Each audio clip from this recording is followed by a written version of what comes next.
Morning guys. Ayan. Alam niyo ba gabi mga 8 o'clock.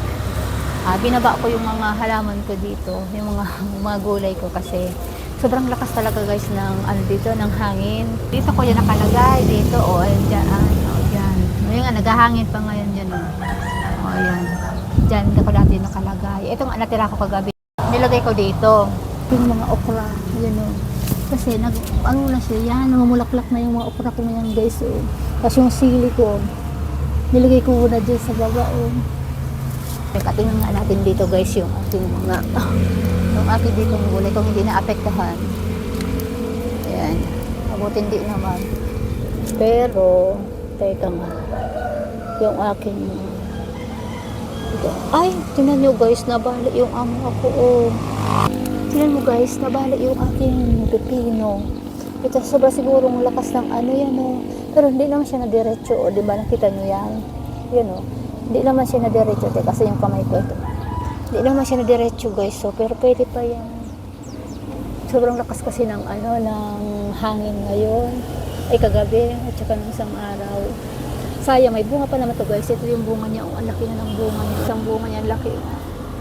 Tapos, malaki, dalawa yan ang malaking bunga yan. Ito pa yung isa, malaki na ayan. So, isa pa yun. Yan, malaki na yan guys. So, ang dami pang mga bukol-bukol niya. Ayan. Ayun yung aking ampalaya. May bunga pa naman yung aking ampalaya dyan. Ito, may bunga yung ampalaya ko dyan. Ayan. Bunga pa yan. Ayan may mga bunga pa yan. Ayan. Ayan. Kaya sana, huwag malaglag. Teka, yung bunga di alam ko. Ayun, natuyo yung dito ko. Natuyo ba? Paano bakit natuyo ito? Kapag talagang lakas ng hangin guys. So, natuyo yung isko dito ang palaya. Naku, naka dito siguro. Ay, hindi naman. Sobrang talagang hangin guys. Tingnan mo, buti yung pechay ko, hindi naman. Maliliit pa kasi yung pechay ko guys, Bagong tanim ko na naman yan, maliliit pa. Wala pa. Ayan, mga maliliit pa lang yung aking tanim dito. Pechay. Ayan. So yun guys, punta tayo dito sa aking mga halaman ng naman ng mga tanim. Dito sa aking mga bougainvillea. So guys, kahapon, yung ginawa ko naman, yun pinagsiksikan ko lahat yung aking mga andito yung mga tanim ko Ang galing niya guys, hindi masyado siyang matinag ng hangin. Tingnan niyo Alam mo ba, grabe na yung malunggay ko yung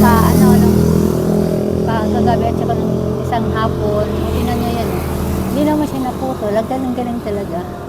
Galing niyang tumayo. Hindi siya talaga natitinag. Okay. Mabuti guys, hindi naman yung aking nagbulaklak na orchids. Ayan May mga bago naman ako dito na namumulaklak na orchids. Ayan. Malunggay pa. Ayan, may pandesal. Ayan, mahangin pa dito sa amin ngayon. Mahangin pa. So, pagkagising-gising ko guys, yung pagkikinan, hindi pa ako nahihilamos. Yan lang guys. Bye. Bye.